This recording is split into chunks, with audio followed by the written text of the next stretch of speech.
But it's not only the problem of the family and the problem of the economy, but there's another aspect to it as well. It's also a sexual revolution. When women are dressed and yet naked,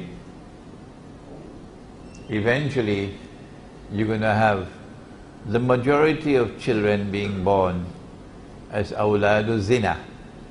Said the Prophet ﷺ, 1400 years ago in Arabia, he said it.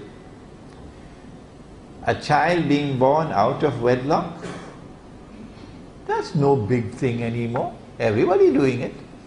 Huh? Marriage, that's for the birds. We don't bother about marriage anymore. Huh? This is the best of all worlds. A sexual revolution which is going to result in the majority of children being born as awladu zina, out of wedlock. And more than that, and the Muslim youth better listen. He said the time will come when people will have sexual intercourse in public like donkeys. Like donkeys. An African student wrote to me from Paris, Sheikh, we don't have to wait for that. It's right here now, just outside of my window in my university dormitory. I can look out and see them having sexual intercourse like donkeys. That's what the student told me. An African student in Paris, just about maybe a month ago. Another one told me I was in Tokyo, and on a street in Tokyo I saw them like donkeys having sexual intercourse in public. In public. What do? We first of all recognize this is the work of Dajjal. This is the work of Dajjal. And so there's going to be a release of sexual energy in the world as we travel further and further in time. People are going to become more and more obsessed with sex. And to the point of sometimes being driven to madness.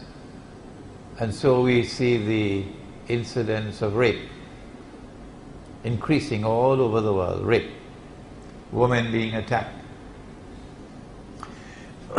We see the incidence of casual sexual relations.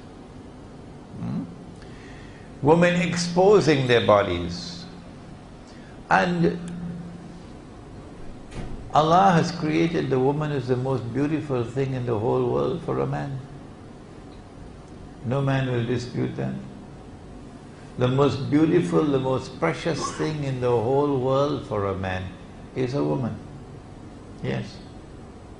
So when women expose themselves, they are dressed and yet naked. All of this is being exposed to excite men, to lure men into sin. What do? When you are a young man, you've got that sexual energy in you. And as you grow older, it becomes weaker and weaker. So the older men don't have such a problem as the younger men. What do? The answer is, Allah says in the Quran, Ku anfusakum wa ahlikum nara. Protect yourselves and protect your families from the fire. If you're living in an area in which women are dressed and yet naked, you just come out of your door and you're seeing them all over the place like that. One day you will look at them and nothing will register in your heart. Nothing. Because it's common. You become accustomed to it. Okay? That is a sign of decline of faith. But if you make i'tikaf, not for 10 days in the masjid, you go to the remote countryside for a whole year, and for a whole year you've never seen a woman dressed and yet naked. And then after 1 year, you come back to KLCC or to Cyberjaya. When you see the first woman dressed and yet naked, something is going to shake inside of you. Something is going to shake inside. Oh my God, what is that? The world is going to end. Huh? Look at that, did you see? That is what the Prophet said will happen. Look, look, look. Then you have Iman still left in you. So if you remain in the midst of all those women who are dressed and yet be naked, tomorrow it will become business as usual. Nothing will register inside of you, and that is a sign of decline of faith. My answer is to get out. Get out and go to the remote countryside where you won't be seeing these things. There's a second thing you have to do, and that is when a man is brought up as a man and he eats and he drinks the food that Allah has created, a pure food, and when he lives like a man, he rides horses, for example, then the virility of a man is such that he needs more than one wife. When you're eating the stuff that you're now eating, and drinking the stuff that you're now drinking, and traveling in this iron horse, where there's no exercise for the groin area, then sometimes one wife is too much.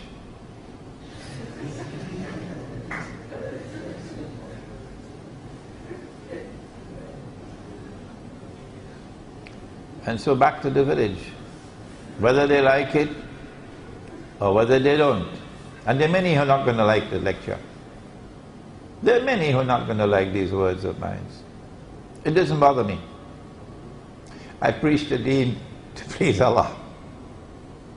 So we move out to the countryside and we build villages, Muslim villages. And in these villages we will have not one wife, many wives. Because every woman who comes to that village and says, I want a husband, somebody has to marry her. Somebody has to marry her. So if your wife says, well, I don't want my husband to take another wife, we say, well, why don't you stay in KL? Why don't you stay in Kuala Lumpur? No. Allah has permitted plural marriages. And plural marriages has more than one benefit in it.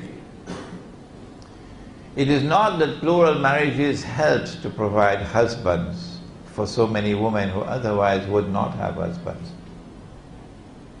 It is not that plural marriages help to provide maintenance for women and children who otherwise would not be maintained. But plural marriages has an impact on the masculinity of the male. Plural marriages has a positive impact on male virility, making you more of a man. And that increase in male virility has an impact on your intellectual life. You become a more versatile thinker, a more versatile scholar. It has an impact on your spiritual life, opening doors and opening windows which otherwise would not have been opened. So plural marriages is not there merely for enjoyment and excitement. Plural marriages has a more profound role to play in society.